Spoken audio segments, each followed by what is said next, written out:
অন্তর্বর্তীকালীন সরকারের উপদেষ্টা পরিষদে আঞ্চলিক বৈষম্য নিয়ে বড় প্রশ্ন উঠেছে।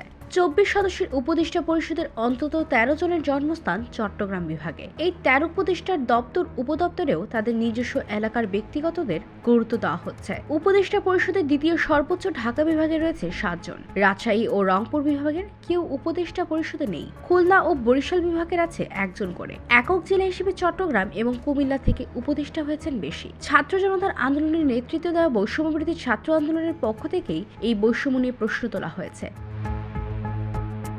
রাজনৈতিক সরকারের সময়ও মন্ত্রী নিয়োগের ক্ষেত্রে বিভাগ ও অঞ্চল বিবেচনা করে নিয়োগ দেওয়া হয়, যাতে সব অঞ্চল ও এলাকার প্রতিনিধিত্ব থাকে। কিন্তু অন্তর্বর্তীকালীন সরকারে এক্ষেত্রে বড় বৈষম্য তৈরি হয়েছে অঞ্চল বিবেচনায়। অন্তর্বর্তীকালীন সরকারের প্রধান উপদেষ্টা ডক্টর মোহাম্মদ ইউনূসের জন্মস্থান চট্টগ্রামের হাটবাজারী উপজেলার শিকারপুর ইউনিয়নে। শিক্ষা উপদেষ্টা ওয়াহিদ উদ্দিন মাহমুদের জন্মস্থান চট্টগ্রাম বিভাগের নোয়াখালী জেলায়।